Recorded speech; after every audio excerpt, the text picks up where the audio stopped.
I go ham for that, and Kenley Davidson did it so well. It's like that meme, you know, she breasted boobly down the stairs. I have heard that Django Wexler has been compared to that meme. The protagonists in these books were some of the most vile, unredeemable people to ever exist. Hi, welcome back to my channel. Today I'm doing the mid-year book freakout tag, which I'm so excited that I have managed to make it through half a year of reading. This is my first year doing this because I only started this YouTube channel like 2 months ago, give or take. And I love watching these from other people, and I always get so many more books to add to my TBR and some books to take away from my TBR. And so I hope that you enjoy this video, and I hope that you also take some things away from this. So I will just jump right into it. I will briefly mention some of my stats first for this year, which I can't believe that we're already halfway through this year. I know everybody says this just about every single year in their mid-year book freakout tags, but truly, I feel like this year has just flown by. I feel like I blink and like a whole month goes by. And it's so stressful because I feel like, I don't know, there's so much that I want to do before the year's over, and we're already 50% of the way through, which is crazy, crazy, crazy, crazy, crazy to me. So I hope that everyone else is hopefully not feeling like this and has gotten a little bit more done this year. And I hope that for the people who are feeling like me, I hope that we also manage to get done what we want to get done before the year is through. We're only 50% of the way through. You could look at it either way. We are already 50% of the way through, or we are only 50% of the way through. So I'm just going to choose to put on those glasses. We are only 50% of the way through. You still have an entire other 50% where you can get done what you need to get done. So for my stats for reading for this year, in January, I read 10 books total. I don't know why I read so many books in January. I don't know if it was like I just had more free time because of the holidays and I just really went ham. I don't know, but I read 10 books. Unfortunately, I did not give any new books 5 stars during this time period. I will say maybe half of those books, maybe a little bit less, maybe 1/4 of those books were rereads of favorite books from the past that I've already read. And so those for sure were 5 stars, but for the rest of the books, the new books to me, I did not give any 5 stars. I had a lot of 4 stars, but no solid 5-star reads in January, which is really sad actually. And then in February, I read 6 books, which is pretty much my average. You'll see most months I read 6 books. So February, I read 6 books, and I did not have any new 5-star reads in this month either, which again, really, really, really sad. At this point in time, 16 books I've read this year, and some of them for sure were rereads, but a lot of them were new reads, and I didn't have any 5-star reads. However, in March, I did finally have one 5-star read, and in March I read 6 books, and my one 5-star read, a new read for March, was Sky in the Deep by Adrienne Young. I really like that. That was a book about Vikings. I don't really think I would have given a book about Vikings anything other than 5 stars. I don't know. It's so easy for me to look past any faults if the book is about pirates or if it's about Vikings. And I think this book had very few faults, but I do think there absolutely were some faults in the book. However, like I said, easily overlooked because it was about Vikings, and I just had such a fun time reading it. I feel like it was such a vibe and such a fun vibe. I loved it.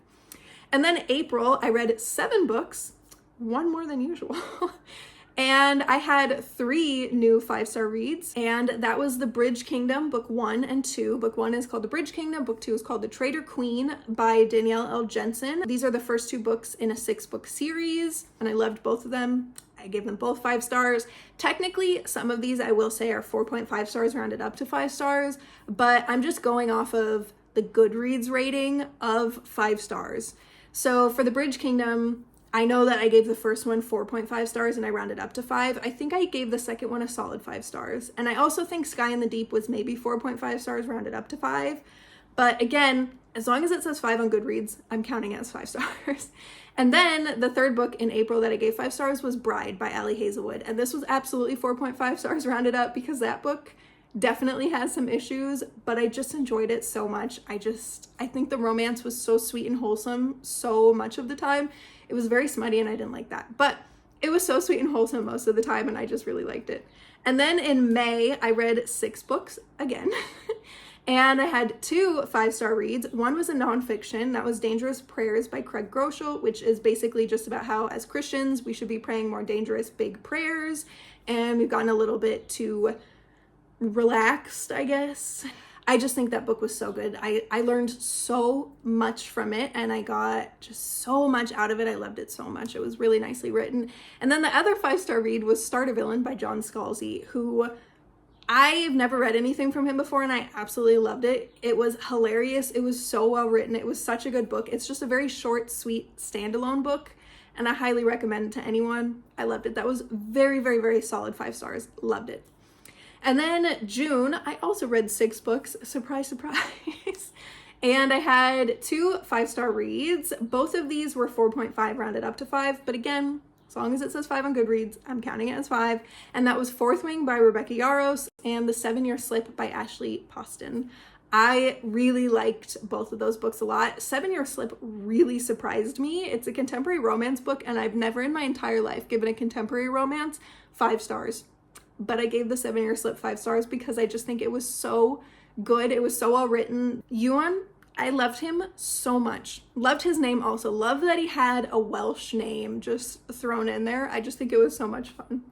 So to get on to the questions, number 1 is the best book that I've read so far in 2024. I have one book in here that I didn't mention before in my 5-star reads when I was recapping my year so far, and that's because I finished this book last night. And I'm filming this on July 3rd, and so this book I finished July 2nd. And it is the second book in a series, and I finished the first book on July 1st.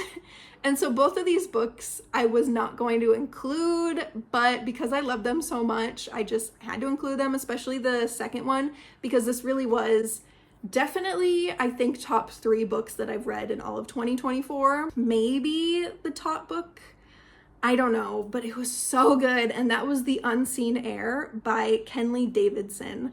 I'd never read anything from this author before and I really, really liked it. I think she really has a wide vocabulary. I had to look up words when I was reading this book, which I love. If I have to look up words all the time, I don't love it. But if I have to look up a couple of words throughout the book and I'm expanding my vocabulary when I'm reading a book, I love it so much.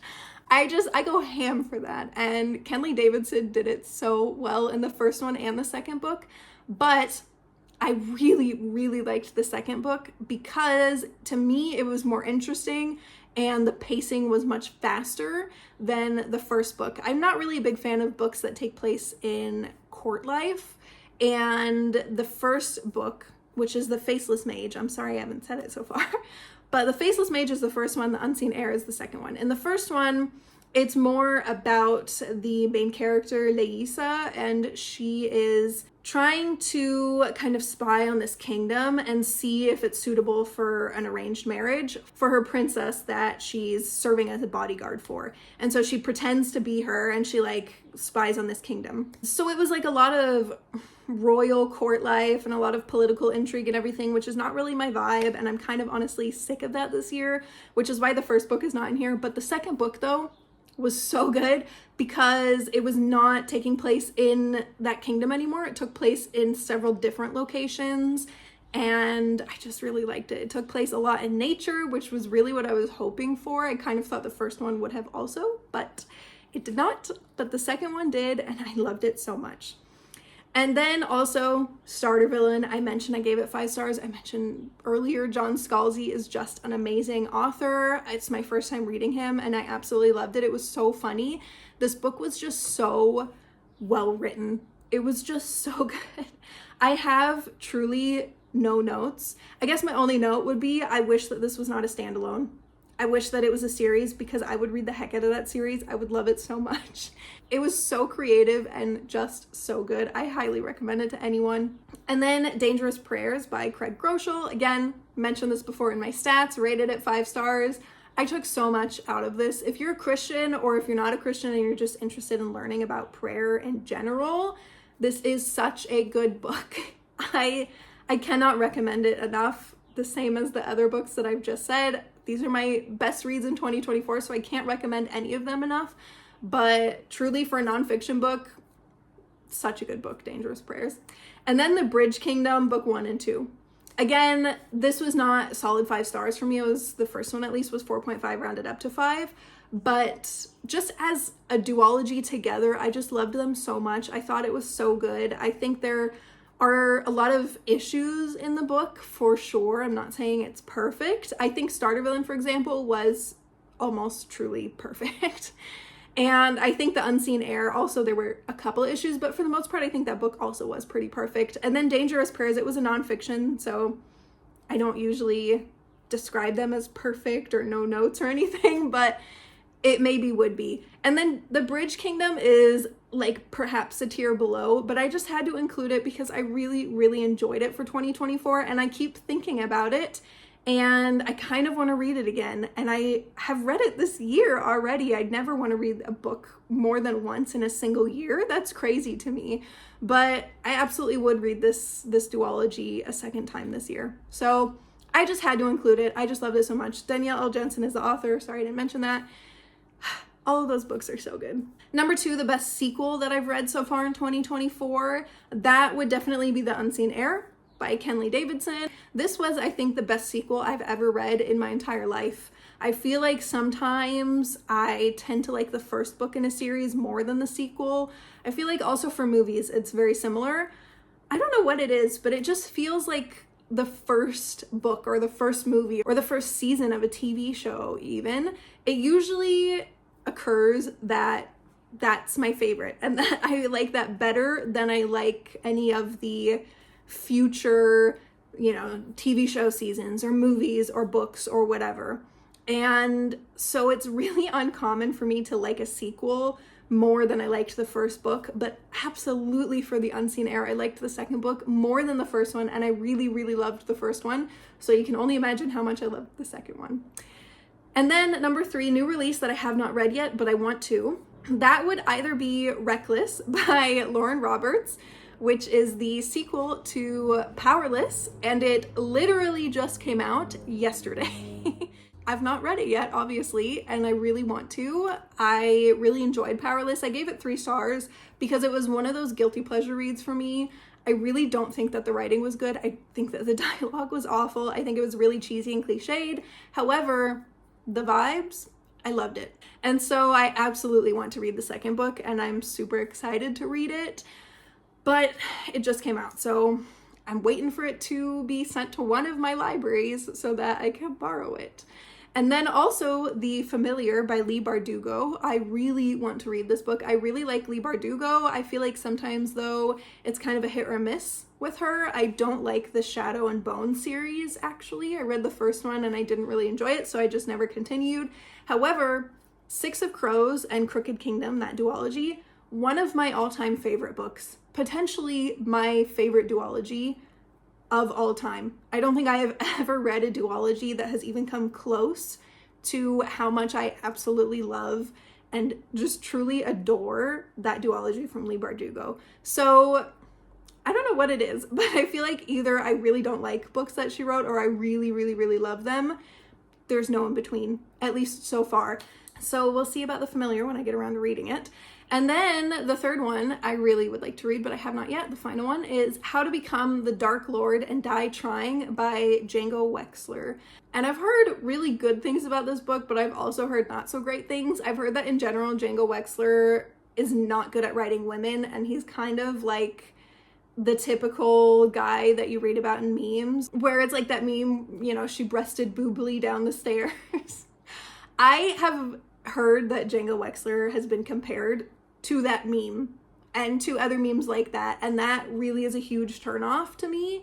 I don't want to read anything like that, and I've heard that that's absolutely how he writes his female protagonists, which drives me up a wall. I don't know if I can do it, but also I think the plot of this book is so creative, and I don't know if I can not read it. I think just to feed my curiosity, I have to at least just give it a try.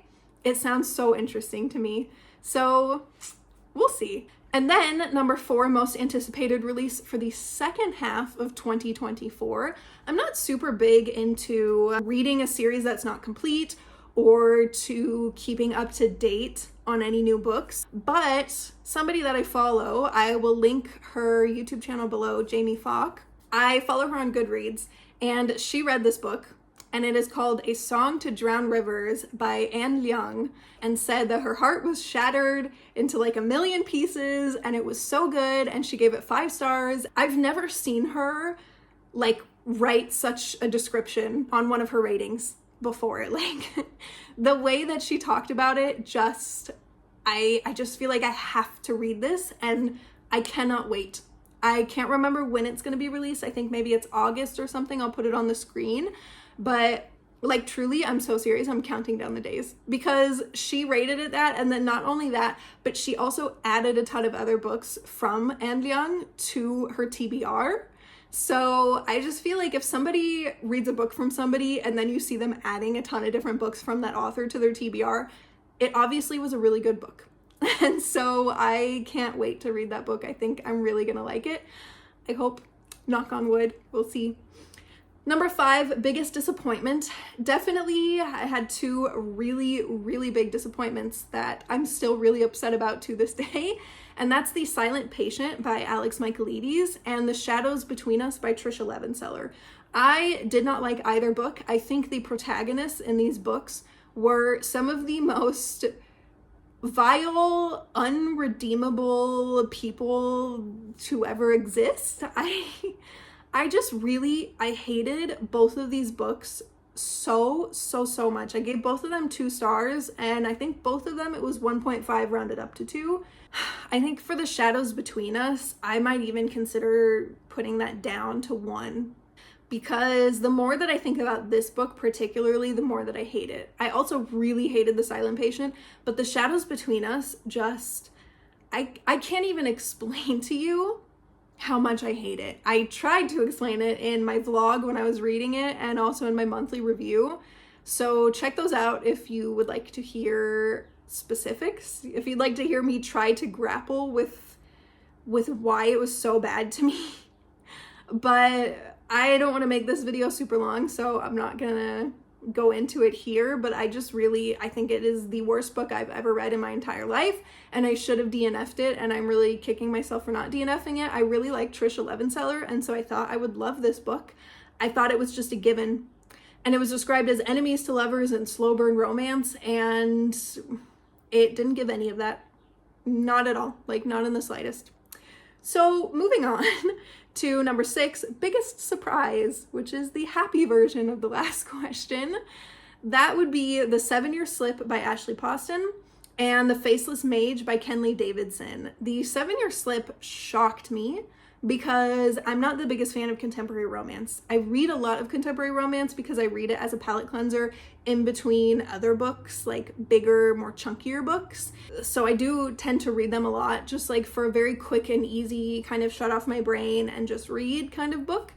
And I wasn't expecting that much with The 7-Year Slip, and I was truly, literally blown out of the water. I loved this book so much. I loved the male protagonist, Ewan, or James. He went by both in the book so much.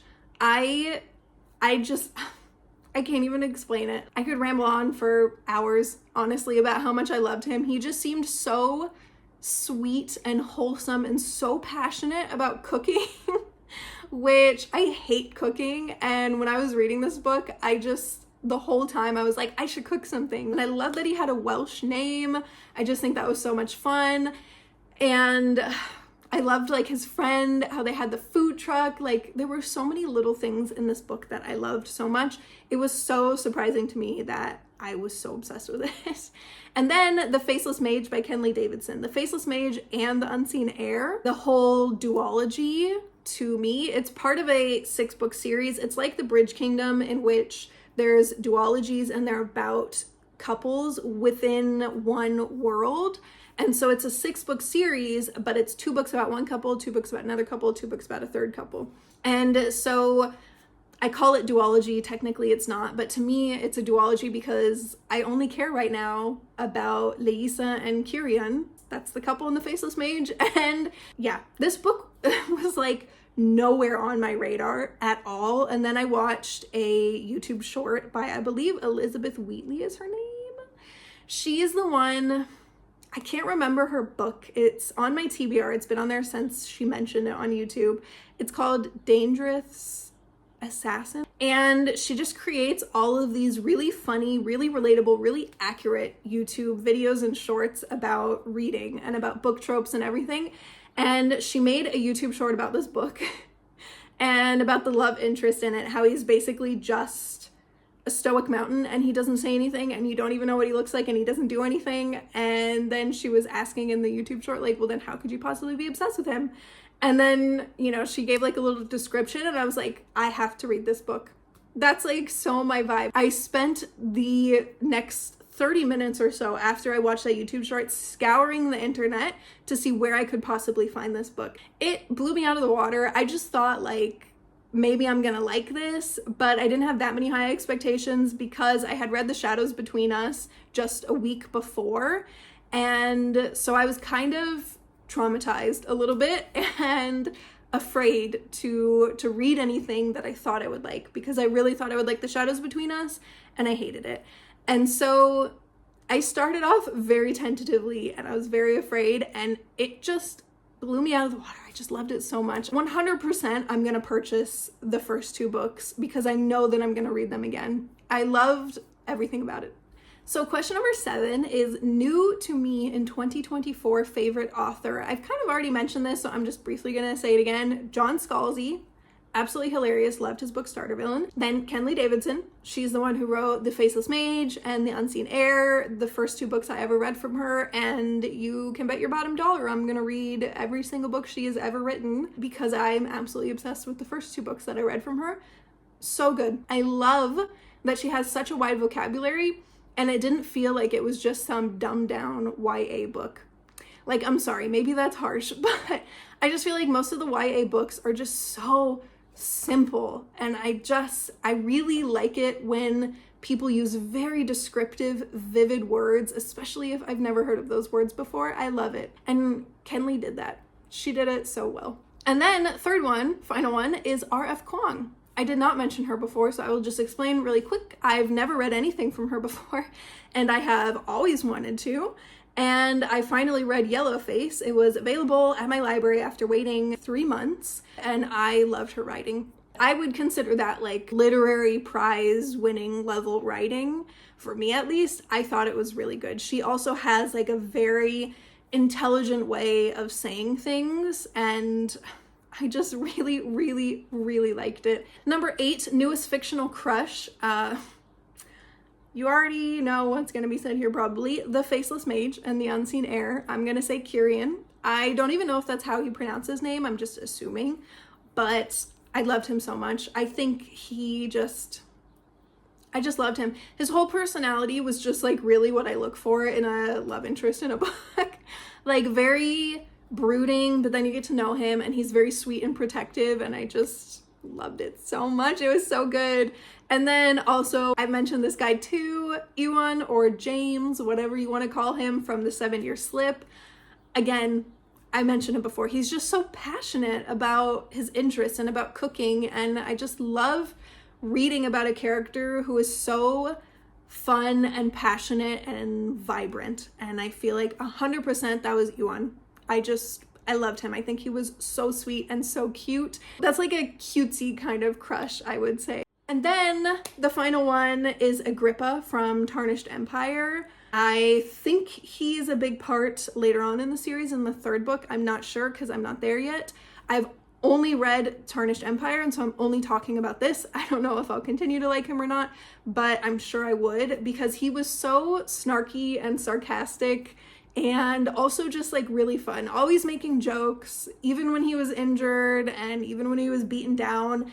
And that's another character trope that I just love so much for love interests. I just loved him so much. So absolutely, he's got to be on that list too. And then number 9, newest favorite character. This was actually really hard for me. I think the boys that I just mentioned before for sure are included on this list, but other than that, I think the only other person who I really would say favorite about would be Leisa from the Faceless Mage duology, or the series then, I guess. I just think she was so cool. Like, she was so strong and so determined, and she never gave up. Even when she was injured, she just kept pushing, and she was just one of the most determined characters I've read about in a very long time.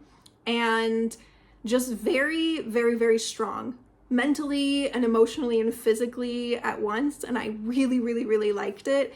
And I think she was so sweet, and she had such a big heart. She's definitely my favorite character by far, my new favorite character. I'm not considering the books that I've already read before and I reread them this year. As far as the new books go and the new characters that I've been introduced to this year, Leisa is by far my favorite. Then number 10, book that made you cry. I realized that I've read 40 books this year. But literally none of them have made me cry. I really don't cry that easily from a book. I am trying to remember even a single time that I've cried from a book. And honestly, I don't know if I can. I don't really tend to read books that have unhappy endings. You know what? I can remember the last book that made me cry. This is maybe is like really bad, but I think that it was 2 years ago, and it was The Crooked Kingdom. And if you know, then you know. That book really did, like, truly, I had to set it down because I was like really actually crying. And that's another reason why I love that duology so much. But like I said, that was 2 years ago. I don't think any book made me cry last year, and definitely not this year so far. Sorry. Then number 10, book that made me happy, literally like all of them. Like every book that I rated higher than 3 stars, every book that I rated 4 stars and 5 stars, which was luckily, I would say the majority, all of those books made me happy. I read books because they make me happy, and I choose books with happy endings because they make me happy. And so this is a crazy question. How am I supposed to answer this? Literally all of them. Like, every book that I rated above 3 stars made me happy. Number 12, most beautiful book that you've bought or received in 2024. Unfortunately, this is another question that I don't have an answer for. I don't really buy books, and I don't think I bought anything in 2024, and I don't receive them usually from other people.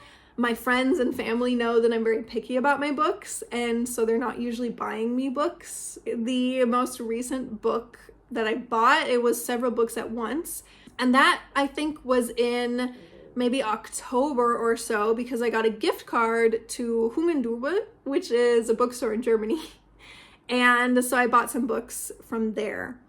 And yeah, I think that was in like October. My birthday's in September, and so I think it was roughly October or November I finally decided what I wanted to get with it, and that was the last book that I bought. So I'll just show you those, the 3 of them. It's a trilogy, and again, it's one that I've already read before, because in general, if I'm gonna buy a book, I'm spending money on something I know that I love, and I know I'm gonna read it again, and I know that I'm gonna enjoy it. And so I'll just show you those, even though technically they're not from 2024.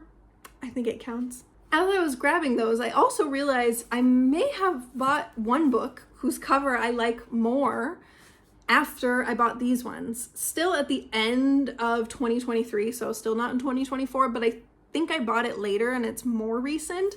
But I'll show you the trilogy first since I mentioned it. You might already know what it is. If you've watched any of my videos before, then you definitely know what it is.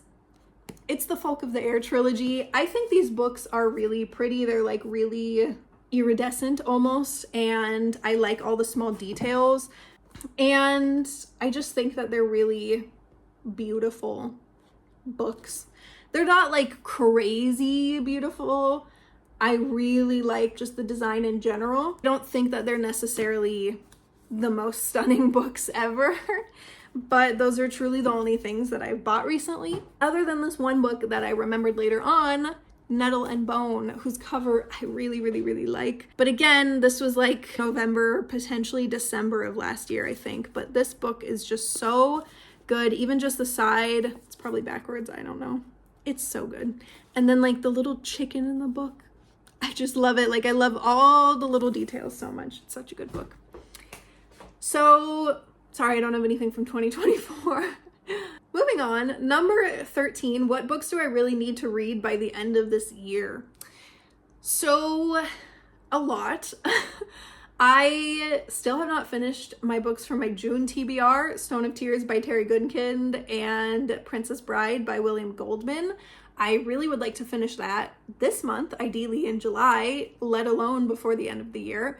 I also would really like to finish by now Dark Skies and Dark Shores by Danielle L. Jensen. I've been working on this book for quite a while. I also would like to finish the books that are on my current TBR for July. It's Arkadien Erwacht, which is a German book, Arcadia Awakens, and Rebus, which is also a German book. And so I would like to finish those before the year's over. Obviously, I'd like to finish them before July is over. And other than that, I don't really have anything. I don't really like the word need here because I don't need to finish anything at all. But I would like to finish those ones. And I also would like to just in general read more from Kenley Davidson. Also, I would like to start Brandon Sanderson. I've never read anything from him yet, and I have been waiting to for probably 2 years. But I just feel like, I don't know. I'm a little bit afraid I'm not gonna like it. I am sure that I will, but there's a little part of me that is afraid that maybe I won't. And so I just feel like if I don't ever read it, that I don't ever know if I'm not gonna like it or not. But I know that that's a really stupid way of looking at things. And then the other part of me is afraid that I'm gonna like it so much that it's gonna consume me and I'm only gonna want to read Brandon Sanderson and I'm just gonna go on a binge and then I'm not gonna read any other books. So because of that, I really want to finish some of the books that I have set out for myself that I've really been working on for a long time. I want to finish those first. And then I want to go to the Brandon Sanderson series. Because also another book I have to finish by the end of this year. Like this one really for me, it is a have to. Like I'm so sick of working on it. I barely ever read it. But it's Harry Potter in Spanish. It's the first one. And I'm like 60% of the way through, maybe just 50%. I am so sick of working on it. I just want to be finished with it. And it's not like it's too difficult for me. When I actually sit down and read it, I understand it. My Spanish is at a level high enough where I can understand Harry Potter. But for some reason, I don't know, I'm just dragging my feet. It takes more brain power than my usual books. And it's not as quick as when I'm reading in English, of course, because I do have to look up words every once in a while, which is why I love my Kindle so much. It is the best accessory if you are a language learner. There is nothing better than having a Kindle. It is the coolest thing ever. And so my Kindle is helping me a ton, but I'm just dragging my feet so much because I could read like 5 books in English in the time it takes me to read 1 book in Spanish. However, what is improving my life more is reading the one in Spanish because it's improving my language level, which has a direct impact on my studies. I'm studying Spanish and German at university, and it has a direct impact on my job. I own and run a company, an Etsy shop and a website for language learning and language learning resources and just providing tips and tricks and help for language learners. And so, you know, what would make my life better would be to finish the book in Spanish. But when I'm actually faced with the reality of taking forever to read 1 single book in Spanish versus reading like 5 really fun books in English, I always go that way. So I really do have to finish that by this year. But that's really the only one that I really have to finish. Everything else I just would like to finish if possible. So that is everything. Please let me know below what you think about some of these books. If you've read any, if you've added any to your TBR now, I would love to hear from you. And I hope that you have an amazing day. I hope that you've had an amazing first 6 months of this year, and I hope that you have an even better next 6 months of the year. I will see you on my next video. Bye.